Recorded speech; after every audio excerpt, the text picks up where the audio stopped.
Fix salary चाहते हैं, हम कोई कमीशन नहीं चाहते, और हम एलसी और सीपीएस, ताकि इसमें कन्वर्ट ना हो, सभी एक एक पोस्ट हो, एक ही के लिए एग्जाम हुआ था और एक ही बने रहे।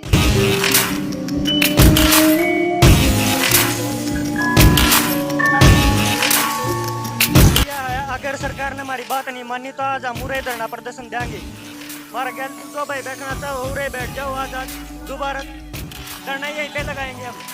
हमारी बात सुनी जाए सरकार तक, यही बात हमारी। अगर शाम तक हमारी बात नहीं सुनी गई तो हम यहीं पे रुकेंगे।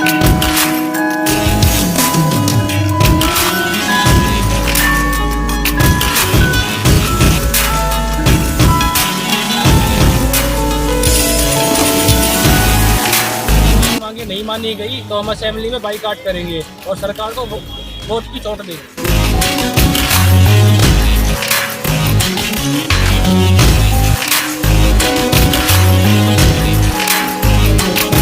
इस समय असी चंडीगढ़ ਦੇ ਵਿੱਚ ਮੌਜੂਦ ਹਾਂ। ਸੈਕਟਰ 25 ਦੀ ਜੋ ਰੈਲੀ ਗਰਾਊਂਡ ਆ ਉਸ ਦੇ ਵਿੱਚ ਮੌਜੂਦ ਹਾਂ, ਜਿੱਥੇ ਹਰਿਆਣੇ ਦੇ ਨੌਜਵਾਨ ਪਹੁੰਚੇ ਹੋਏ ਨੇ। ਕੀ ਮੰਗ ਨੂੰ ਲੈ ਕੇ ਪਹੁੰਚੇ ਨੇ, ਹਰਿਆਣੇ ਤੋਂ ਆਏ ਨੇ, ਵੱਖ-ਵੱਖ ਜ਼ਿਲ੍ਹਿਆਂ ਦੇ ਇਹ ਨੌਜਵਾਨ ਨੇ। ਕਿਹਨਾਂ ਮੰਗਾਂ ਨੂੰ ਲੈ ਕੇ ਅੱਜ ਇਹਨਾਂ ਨੂੰ ਇੱਥੇ ਰੈਲੀ ਗਰਾਊਂਡ ਦੇ ਵਿੱਚ ਪ੍ਰਦਰਸ਼ਨ ਕਰਨਾ ਪੈ ਰਿਹਾ ਹੈ, ਇਹਨਾਂ ਨਾਲ ਗੱਲਬਾਤ ਵੀ ਕਰਾਂਗੇ। ਪਰ ਇੱਥੇ ਦੱਸ ਦਈਏ ਕਿ ਨੌਜਵਾਨ ਨੇ ਜੋ ਹਰਿਆਣੇ ਦੇ ਵੱਖ-ਵੱਖ ਪਿੰਡਾਂ ਦੇ ਵਿੱਚੋਂ ਇਹ ਇੱਥੇ ਪਹੁੰਚੇ ਨੇ ਕੁਝ ਮੰਗਾਂ ਨੂੰ ਲੈ ਕੇ। ਮੰਗਾਂ ਕੀ ਨੇ, ਰੁਜ਼ਗਾਰ ਸੰਬੰਧੀ ਨੇ ਜਾਂ ਕੁਝ ਹੋਰ ਨੇ, ਉਹ ਇਹਨਾਂ ਨਾਲ ਆਪਾਂ ਗੱਲਬਾਤ ਕਰਕੇ ਪਤਾ ਕਰਦੇ ਹਾਂ ਕਿ ਕੀ ਮੰਗ ਨੂੰ ਲੈ ਕੇ ਅੱਜ ਇਹ ਨੌਜਵਾਨ ਚੰਡੀਗढ़ ਦੇ ਵਿੱਚ ਪਹੁੰਚੇ ਨੇ। अर्जुन सिंह नाम है, मैं बहादुरगढ़ से आया हूँ। हम इस सिलसिले में आए थे, सीएम साहब से ज्ञापन देने के लिए आए थे। हम सीएम साहब को 6-7 बार ज्ञापन दे चुके, हर जगह पे हर बार हमें टरका दिया जाता है कह करके कि हाँ देख रहे हैं। हमारी भर्ती हुई थी मार्च के अंदर, मार्च में हम ज्वाइन कर गए थे। हमारे 2 टेस्ट हुए थे जी, 2024 में हम ज्वाइन कर गए थे। हमारे 2 टेस्ट हुए थे जी। पहले तो इन्होंने एडवर्टाइजमेंट निकाली, उसकी फीस रखी 1000 रुपये, जबकि और टेस्टों की फीस होती है 100 रुपये 200 रुपये। इन्होंने हमसे 1000 रुपये लिए टेस्ट के। उसके बाद 2 टेस्ट कराए नेगेटिव मार्किंग के। पहला कराया प्री क्वालिफाई के लिए, फिर कराया मेंस। उसके बाद जहाँ जहाँ टॉपर्स आए हैं उनको ज्वाइन कराया गया। भर्ती थी जी एएस के ऑपरेटर की, कंप्यूटर ऑपरेटर की, पहले तो पंचायत ऑपरेटर जिसको बोलते हैं, हर गांव में लगाए गए थे ये। उस टाइम हमारे को सैलरी कोई नहीं बताया गया था, पर जब ज्वाइनिंग लेटर दिया गया उस टाइम पे सैलरी लिख दी गई। अब हम ये कह रहे हैं, हम चीटेड फील कर रहे हैं कि हम इतने बड़े पढ़े लिखे पोस्ट ग्रेजुएट बच्चे हैं, हमें सिर्फ 6000 रुपये दिए जाते हैं, जो कि न्यूनतम वेतन से भी बहुत कम है। जबकि जो एक सिर्फ सफाई कर्मचारी है वो भी 17,000 रुपये लेता है गाँव का। चंडीगढ़ में भी आप देखोगे जो सफाई कर्मचारी 30,000 रुपये लेता है। कलर की तनख्वाह 30,000 रुपये है जी। डीसी रेट भी, हमें डीसी रेट भी नहीं मिल रहा। हम टेक्निकल कैटेगरी में आती है, हमारी तनख्वाह 50,000 के आसपास होनी चाहिए। उस टाइम कोई बताया नहीं, उस टाइम कोई नहीं बताया गया था कि कितनी तनख्वाह है, सिर्फ पोस्ट निकाली गई थी। इसकी फीस 1000 रुपये थी, हमें लगा कि बहुत अच्छी पोस्ट होगी, इसकी अच्छी तनख्वाह मिलेगी। 2 टेस्ट हुए थे जी नेगेटिव मार्किंग के साथ, आज इसकी कट ऑफ 84-85 नंबर तक गई है 90 में से। मेरा नाम विजय चौहान है, पलवल से। जैसे भाई साहब ने बताया है, इसके अलावा तनख्वाह के अलावा भी और कोई दिक्कत आ रही है या कैसे? नहीं, सरकार जो कमीशन बेच दे रही है 320 रुपए 4 महीने का कमीशन दे रही है।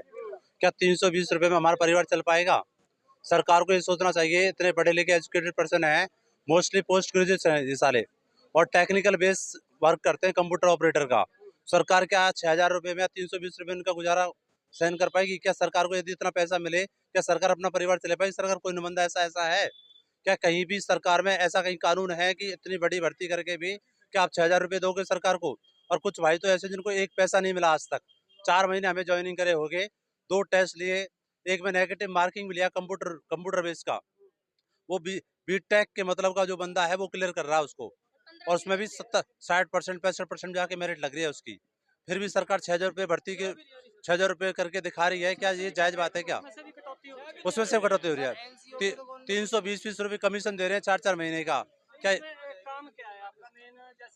कंप्यूटर का काम है, जो भी क्रेडिट का काम होता है और पंचायत का जो काम होता है, जैसे जो पीडीएफ फाइल वगैरह होती हैं, जो जमीन की संबंधित काम है, जो फैमिली आईडी से काम है, आधार कार्ड संबंधित कार्य है, पेंशन का काम है, सारा काम हमसे किया जाता है। और 9 से 5 का इन्होंने सर्टिफिकेट ले रखा है कि 9 से 5 इनके पास काम करेंगे हम। ड्यूटी करनी है। अच्छा, यहाँ पे पंचायत मेंबर जैसे पंचायत के आपके सरपंच पंच उनको बात नहीं ये पता कि ये सैलरी कम है? पंच, सरपंच, एडीसी, डीसी, यहाँ तक कि मुख्यमंत्री नायब सिंह सैनी, उप मुख्यमंत्री मनोहर लाल खट्टर, सबको ज्ञापन दे चुके हैं। सबकी नज़र में ये बातें हैं। पिछले महीने की 9 जून को भी हम सरकार को ज्ञापन दे के गए थे नायब सिंह सैनी को। उन्होंने बोला था हम टर्म एंड कंडीशन चेक कराएंगे और देखते हैं इस भर्ती में क्या होता है। आज फिर से दोबारा से 9 जुलाई होगी, आज भी 1 महीने बाद हम दोबारा से आए हैं। आज से फिर से उसी बात को दोहरा रहे हैं जिससे हम असंतोषजनक जवाब मिला हमें। कितनी देर से प्रोटेस्ट कर रहे हो आप? हम 3 महीने हो गए सर, इससे पहले कितनी देर से? हम 3 महीने हो गए। उससे पहले हमने पैदल मार्च अपने डिस्ट्रिक्ट लेवल पे किया है। उससे पहले हम एक बार यहाँ पे स्टेट लेवल पे आए हैं, चंडीगढ़ पहले भी आए हुए हैं। आज दोबारा चंडीगढ़ लेवल पे आए हैं। आज यहाँ पे 1500 की संख्या में सभी डिस्ट्रिक्ट 22 डिस्ट्रिक्ट हरियाणा के सभी से लोग आए। 40-50 हज़ार 35-40 हज़ार रुपये में बस बुक करके बेचारे लेके आए, गरीब परिवार किसी मांग के। आज इनका जो भरण पोषण भी नहीं हो पा रहा है। कल के ये कोई इंसान, कोई भी या बहन, कोई भाई गलत कदम उठा दे, उसका सरकार सीधा सरकार जिम्मेदार होगी। हम इसका क्लियर कहते हैं। यदि सरकार को हमारी जरूरत है तो हम सरकार के साथ खड़े हैं। यदि सरकार को हमारी जरूरत नहीं है तो प्रत्येक ग्राम पंचायत में हमारा जो बंदा है वो सरकार के अपोजिट होगा। ये बात हम क्लियरली कह रहे हैं। साहब से मिले, 5 लोगों की टीम गई थी अंदर और सीएम साहब ने मिलने से साफ मना कर दिया, कुछ नहीं सुना। मिले आप बोल रहे हो मिले हैं? सीएम साहब से मिले हैं, सीएम साहब ने बोला कि ये आपका जो तरह में हमारे संज्ञान में है और हमें कोई नहीं सुनाई दी, हमारा कोई समाधान नहीं मिला। आज ये 800-900 बच्चे आए हैं, सारे के सारे चिटिड फील कर रहे हैं। हम उनको 6-7 बार ज्ञापन सौंप चुके हैं। उनकी आज 6-7 बार ज्ञापन सौंप चुके हैं। उनकी एक ही बात होती है कि हाँ देख रहे हैं। पिछले 3 महीने से अभी तक कोई एक्शन नहीं लिया गया। आज भी सीएम साहब को ज्ञापन दिया गया था, जो 1 महीने पहले भी दिया गया था। दोबारा से ज्ञापन दिया गया सीएम साहब को, लेकिन सीएम साहब ने ज्ञापन पढ़ा भी नहीं, उन्होंने देखा भी नहीं। उनसे जैसे बोला सर हम CPLO हैं, पंचायत अधिकारी हैं, तो आप हमारी बात सुनिए। उन्होंने कहा क्या सुनना तुम्हारा, तुम तो हम इतने ज्ञापन दे चुके, हमें पढ़ने का होश नहीं है इनको। हाँ, सरकार ये बोलती, ऐसे बोला सीएम साहब ने। अब सीएम साहब ये बात कहती है, उसको बात को आगे से निकल जाते हैं। मतलब एक तरह से हमें नेगेटिव कर रहे हैं, सरकार इग्नोर, जो इग्नोरेंस है सरकार की, हम पे भारी पड़ सकती है। सभी भाई हैं, गरीब परिवारों से हैं, सभी परिवार में, रिश्तेदारी में, गाँव में सब जगह फैल चुका है। सरकारी नौकरी है, हमें बताते हुए शर्म आती है कि हमारी 6000 रुपये से इनकम आ रही है। कहा जाता है कि सरकारी नौकरी है। पलवल से मनोज कुमार जी, जैसे आज नौजवान यहाँ पहुँचे, पहले तो ये बताओ कौन कौन से जिले से यहाँ पहुँचे? यहाँ मेन जैसे इन्होंने बताया, कोई और भी बता? हरियाणा के 22 जिलों से यहाँ पे हमारे बंदे जो है वो गैदर हुए हैं, इकट्ठा हुए हैं। और ये एक अपने आप में बहुत बड़ी मेजॉरिटी हमारी है। 7000 के करीब हम बंदे हरियाणा में काम करते हैं और हर ग्राम पंचायत में हमारा बंदा बैठा हुआ है। और जब हमारा प्री और मेंस 2 टेस्ट दे करके जब हमारी ज्वाइनिंग कराई गई, जिसमें सैलरी पहले से बताई नहीं गई थी, कोई सैलरी नहीं बताई गई थी। उसके बाद ऑफर लेटर पे 6000 की सैलरी का आपको ऑफर दे दिया जाता है। ये इतना बड़ा धोखा हमारे साथ किया जाता है। और इसमें सरकार चीटिंग में इतनी बुरी तरह से लिप्त है कि उसने ये भी नहीं सोचा कि इन युवाओं के साथ इतना बड़ा धोखा, इतना बड़ा खिलवाड़ हम कैसे करें, इन युवाओं का इस तरह से शोषण कैसे करें। और इसमें से भी कुछ बंदे एक ही टेस्ट लेकर के कुछ CPLO बना दिए हैं, कुछ LC बना दिए हैं। जो LC बना दिए हैं उनको ये 6000 भी मंथली नहीं है, उनको बस कमीशन बेस पे। अब कमीशन बेस पे किसी के पास काम नहीं आता है, किसी के पास कम आता है। अगर 3-3, 4-4 महीने का 200-200 रुपए कमीशन आएगा, उसमें कौन बंदा काम करेगा? परिवार चलाएगा या सुसाइड करेगा? क्या करेगा उसमें 200 रुपए? कमीशन है इसमें, फैमिली ID वगैरह का काम है या फिर अपने पंचायत से रिलेटेड काम है, वो काम कराया जाता है। उसकी क्या कमीशन है? 10 रुपए 20 रुपए ट्रांजेक्शन हमको दिया जाता है। उसमें 20-30-50 ट्रांजेक्शन आई तो उसमें फिर CSC वालों को भी हमारा कुछ काम बांटा हुआ है। हमारे को कितना पड़ता है? कुछ भी नहीं पड़ता है। 3-3, 4-4 महीने का कुछ का तो 200-200 रुपए कमीशन आया, वो कैसे अपना परिवार चलाएंगे? कितने नौजवान जो ये जॉब कर रहे हैं हरियाणा में? ये 7000 प्लस में। हाँ जी, सभी की सैलरी, इनमें से कुछ की सैलरी लगभग 6000 है, वो आधे से भी कम है जिनकी 6000 है। टेस्ट दोनों ने सेम दिए हैं।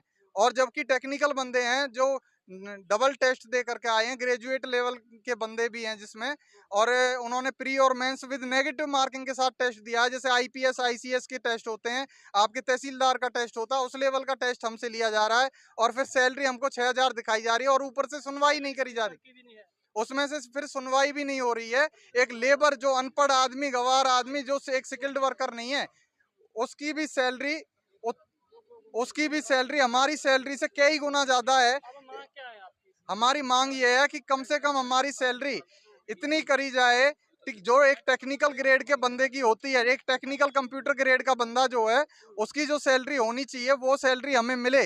जो एक क्लर्क के मानदेय से ऊपर का लेवल होता है वो हमारा बनता है। ये हमारा कानूनी हक है जो कि हमें मिलना चाहिए। अगर हमारे साथ सरकार चाहती है धोखा ना करे तो इस लेवल से हमें न्यूनतम वेतन प्रदान करे, और इसके साथ में इसके जो अतिरिक्त सुविधाएं HRA TA DA ये सब हमारा हक बनता है वो हमें दे। क्योंकि आज तक ऐसी कोई HKRN वगैरह की ऐसी कोई भर्ती नहीं हुई कि जिसमें 2-2 टेस्ट लेकर के और इस तरह की तनख्वाह दी गई हो। ऐसा शोषण और ऐसा अत्याचार आज तक किसी गवर्नमेंट ने किसी युवा के ऊपर किया नहीं है।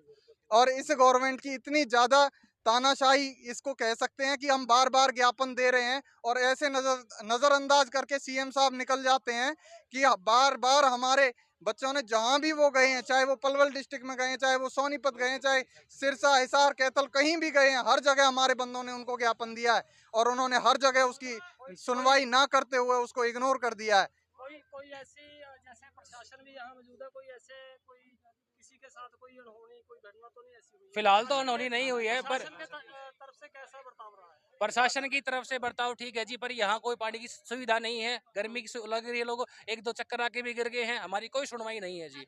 पहली बात, एक बात और, पहले लेटर में हमारा टाइमिंग का कोई नहीं था। अब हमें प्रेशर किया जाता है कि 9 से 5 ऑफिस में काम करो, और अभी हमारे को कैंपों में बिठाया जाता है जिसके हमें कोई पैसे नहीं मिलते।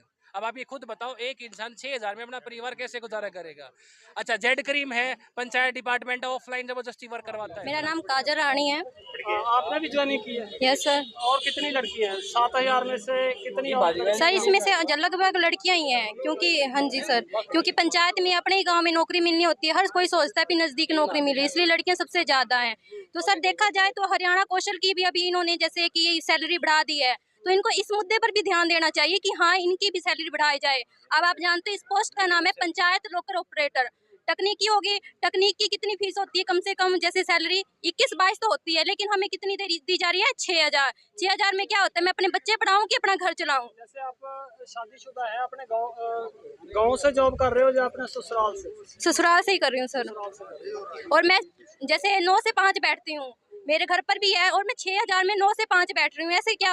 अब हम जानते हैं सक्षम योजना है, उसकी भी 7,000 सैलरी, हमारी तो फिर भी 6,000 है। एक ही लड़की है? एक लड़का? हाँ जी, एक ही है। मेरे पास 3 गाँव है, मैं 3 गाँव का काम कर रही हूँ।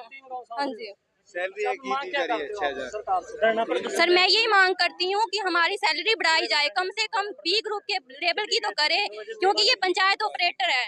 पंचायत ऑपरेटर क्या होता है? जो ऑपरेटर करे, पंचायत को ऑपरेटर करे, ये थोड़ी कोई हम लेबर थोड़ी है। उनका नेगेटिव रिस्पॉन्स है, क्योंकि वो कहते हैं हमें पीछे से ऑर्डर ही नहीं है। 3 महीने हो गए वो हमसे काम करवा रहे हैं, अभी तक उनको लेटर नहीं दिया गया। हमारी सिर्फ 2 डिमांड है। हम फिक्स सैलरी चाहते हैं, हम कोई कमीशन नहीं चाहते, और हम LC और CPLO, ताकि इसमें कन्वर्ट ना हो, सभी एक पोस्ट हो, एक ही के लिए एग्जाम हुआ था और एक ही बने रहे सब। हम ये चाहते हैं। हमारी सर 3 ही मांगे सिर्फ। हमारे को मिनिमम तो वेजेस दी जाएं जो टेक्निकल की बनती है, ग्रुप B के बराबर। दूसरा, जितने भी हैं हमारी ड्यूटीज है, हमारे को रिटर्न में दिया जाए, आई कार्ड बनाया जाए, ताकि हमारे को पता चले हमारी ड्यूटीज क्या है और हम कहाँ स्टेटस बिलोंग करते हैं। रेगुलर हो? कागजों में रेगुलर है जी, हरियाणा सरकार का ऑफर लेटर मिला हुआ है हमारे को। सिर्फ सैलरी का सबसे बड़ा जो सर मेन मुद्दा सैलरी का है जी। हाँ, और जी, हमारा शोषण किया जा रहा है जी। और जी बात यह है, अगर सरकार ने हमारी बात नहीं मानी तो आज हम उरे धरना प्रदर्शन देंगे। हमारा गैल जो भाई बैठना चाहो उरे बैठ जाओ। आज दोबारा धरना यहीं पे लगाएंगे हम।